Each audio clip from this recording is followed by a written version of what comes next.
젊은이인데 잘했다. 자, 이제 진정성을 인정할 때가 됐죠.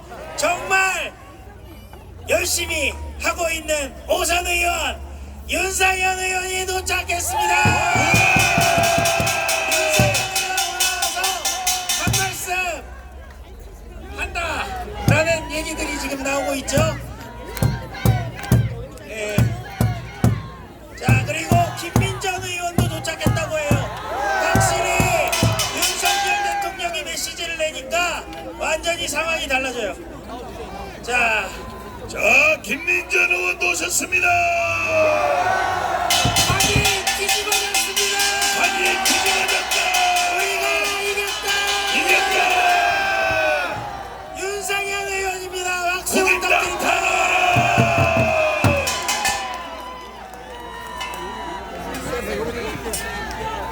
네, 윤상현입니다. 윤상현! 우리 김민전 의원하고 같이 나왔습니다.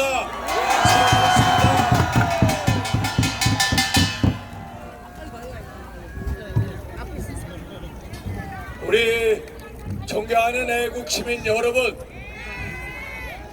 제가 오늘 아침에도 새벽에도 나와봤습니다마는 대통령을 지키고 대한민국을 지키는 그 결기 또 신념에 너무나도 감격했습니다.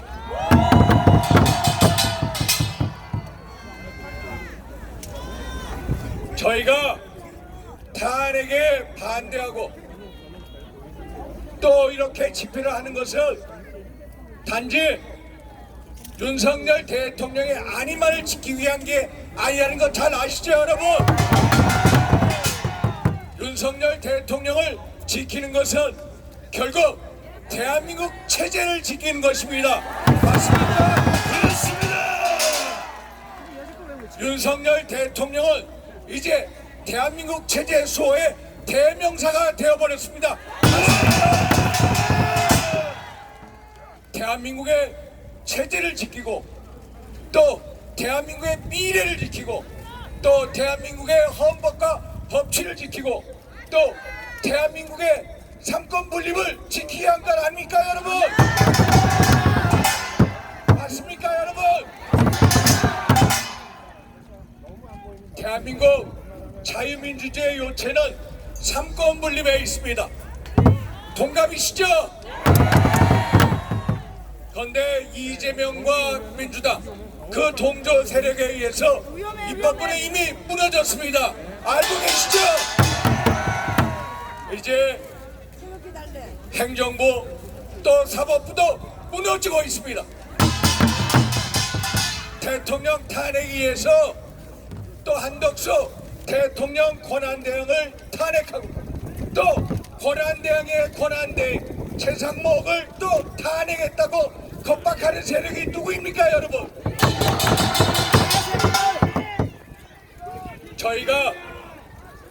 저희가 최상목 권한대행에게 한덕수 권한대행의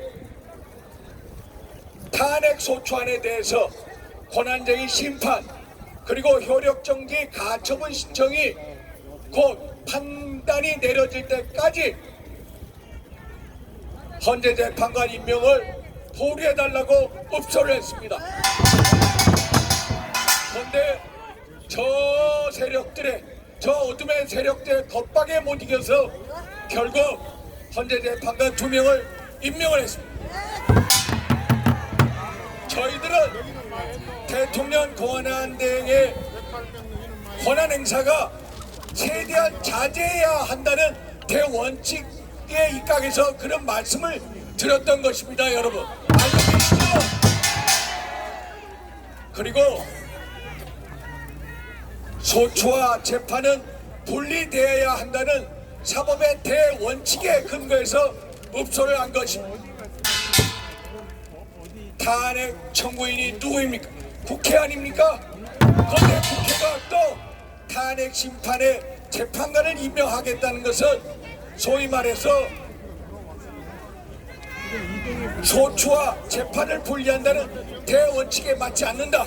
그러니까 좀 기다려달라고 계속 읍소를 했던 것입니다. 그런데 행정부도 무너지기 시작했습니다. 사법부는 어떻습니까? 존경하는 애국 시민 여러분, 요즘 대한민국 최고의 무소불위 권력기관이 어딘지 아십니까? 공수처입니다. 공수처. 공수처가 대한민국 최고의 무소불위의 권력기관이 되어버렸습니다. 108명 작년에 만원 메리트도 못 막았네. 황제의전으로 유명했던 그 기관, 소위 말해서 문재인 정부 사람들에게 한없이 관대했던 권력기관이 공수처였습니다. 그런데 12월 3일 비상계엄 이후에 일주일도 안 돼서 윤석열 대통령에 대한 출국 금지를 신청한 것이 어디입니까? 바로 공수처입니다. 민당의 이재명에 대해서는 12개 혐의에 5개 재판을 하고 있습니다. 그 5개 재판 중에 처음으로 1심 재판이 지난 11월 15일 공직선거법 1심 재판이 처음으로 나왔습니다. 그 재판이 나오기까지 1심 선고가 나오기까지 무려 44개월이 걸렸습니다. 이렇게 우리의 사법기관들이 얼마나 이재명 대표한테는 관대합니다. 그런데 윤석열 대통령한테는 얼마나 속전속결로 인민재판식으로 이렇게 몰아가는 것을 여러분 어떻게 생각하십니까? 어떻게 대통령이 시정 잡배만도 못하는 이 수준으로 어떻게 다룰 수 있겠습니까, 여러분? 최근에 공수처가 직무 범위에 소위 말해서 수사권과 기소권이 없는 내란죄로 수사를 하겠다고 합니다. 내란죄로 공수처가 수사할 권한이 없습니다. 알고 계시죠, 여러분? 그것들이 직권남용으로 하겠다. 직권남용도 헌법 84조에 보면은 대통령은 내란 외환의 죄를 이에는 형사상 소출을 당할 수가 없습니다. 그래서 공수처가 내란죄든 직권남용죄로 수사하겠다는 것은 한마디로 언어 도단이고 불법이고 위법인 것입니다. 여러분 알고 계시죠? 그런데 체포영장을 청구했습니다. 체포영장을 청구하고 공수처는 1심 관할 법원이 서울중앙지법, 그런데 중앙지법을 신청을 한 게 아니라 서부지법에다가 신청을 했습니다. 왜 그런지 여러분들이 잘 보셨죠? 소위 말해서 좌파 사법 카르텔의 온상이 바로 서부지법이기 때문입니다. 그래서 이순영인가요? 부장판사가 결국 체포영장을 발부한 것, 소위 말해서 판사 쇼핑이 성공한 겁니다. 이게 공수처라는 곳입니다. 그런데 압수수색 영장 한번 보십시오. 압수수색 영장 하면서 형사소송법 110조 111조를 적용하는 것을 예외로 한다고 했습니다. 그 규정이 뭐냐면은 소위 말해서 군사상 공무상 비밀 장소를 수색할 때는 반드시 기관장이나 책임자의 승낙을 얻어야 한다는 것입니다. 그런데 그런 승낙 없이 하라는 것입니다. 세상에 어떻게 판사가 법률 개폐권과 입법권을 가질 수가 있습니다. 세상의 형사소송법에도 나오지 못하는 이런 권한을 어떻게 부장판사가 얘기할 수가 있습니다. 이게 바로 현재 우리나라 사법부의 모습입니다. 알고 계시죠, 여러분? 이 권한은 대한민국의 어느 사법부의 판사도 가지고 있지 못한 권한. 이런 권한은 국회가 입법할 때나 아니면 헌법재판소가 위헌법률 심사 판단할 때 이루어지는 것입니다. 한마디로 이 판사는 법 위에 선 판사요, 대법원과 헌법재판소 위에 서 있는 판사요, 한마디로 초법적인 판사인 것입니다.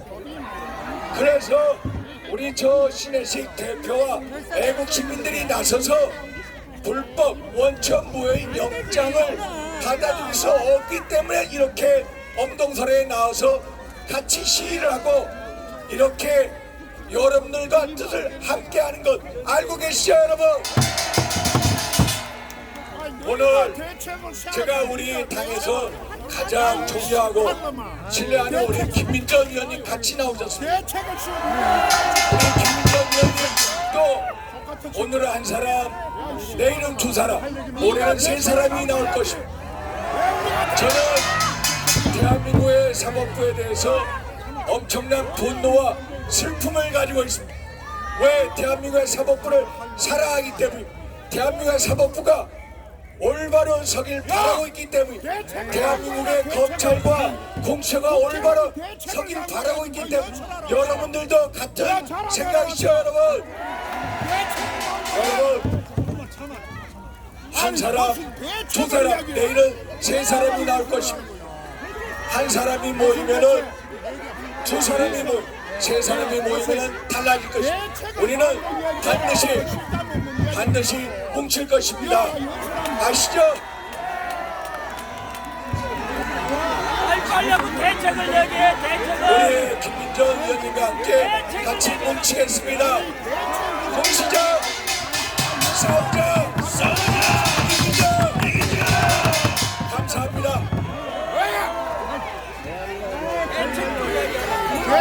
김민정.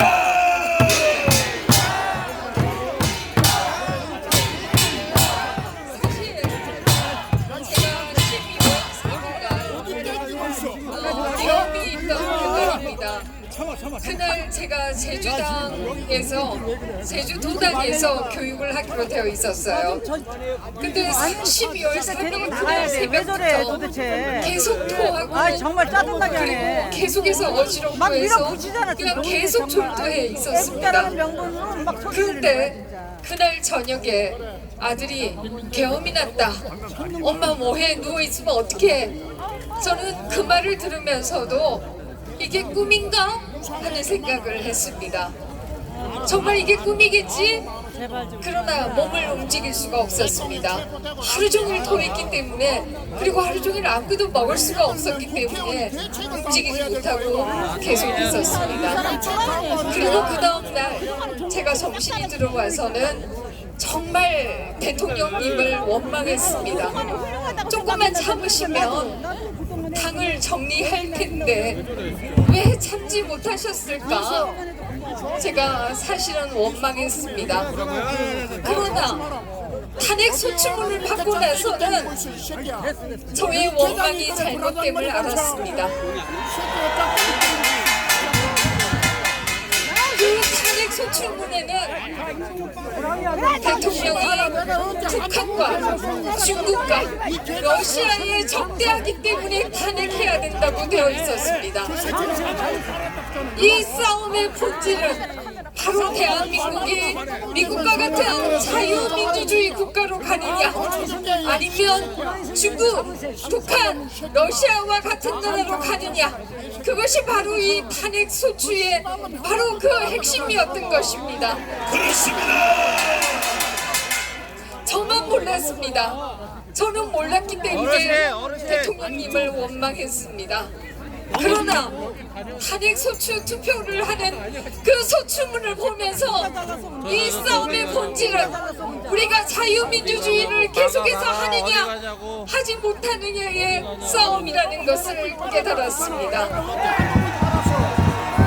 그것으로 모자랐는지 그들은 다시 한번 본질을 보여줍니다. 가는 곳마다 중국인들이 탄핵 소추에 찬성한다고 나서기를 않나, 한 번 농사 짓지도 않았던 트랙트가 대한민국 서울 시내를 돌아다니지 않나, 이것이 바로 탄핵의 본질이다 라고 하는 것을 깨달았습니다. 그리고 대통령님은 정말 외로웠겠구나 하는 생각을 했습니다. 대통령님이 그들을 막아왔구나 하는 생각을 했습니다. 야, 그만해. 그러나 여전히 우리 보수 세력은, 여러분들을 제외한 저희 정치권에 있는 보수 세력은 아직도 이 싸움의 본질을 잘 모르고 있는 것이 사실입니다. 여러분이 이 싸움의 본질을 깨우쳐주고 계시는 것입니다. 그렇습니다. 저도 여러분에게 배우고 있는 것입니다.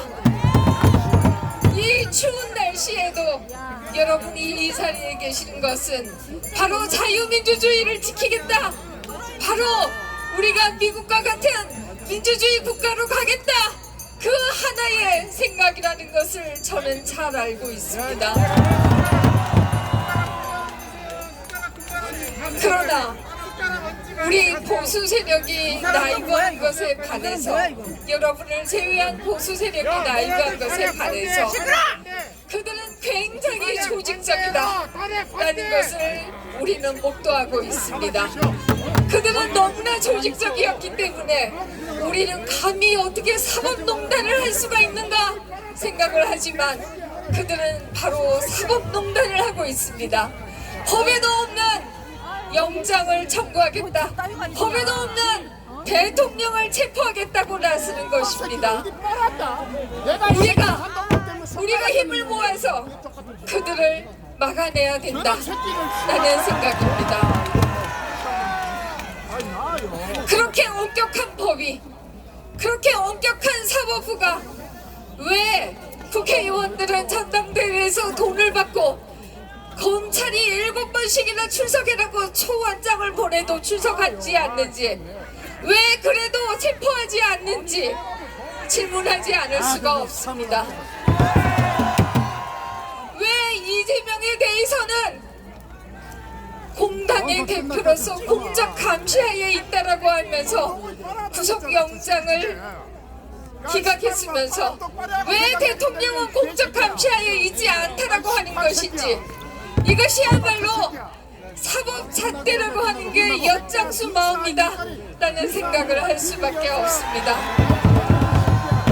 결국 여러분과 또 저희가 손을 맞잡고 이 잘못된 것들을 고쳐나가야 된다 라는 생각을 합니다.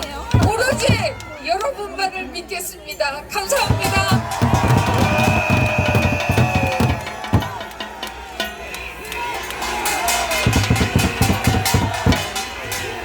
예, 두 분 감사합니다. 김민전 의원님, 윤상현 의원님 감사합니다. 예, 여러분들 돌아왔습니다. 오늘 대통령실 앞을 몸으로 막았고 지금 일몰이기 때문에 공수처는 오늘 체포조가 못 온다고 합니다.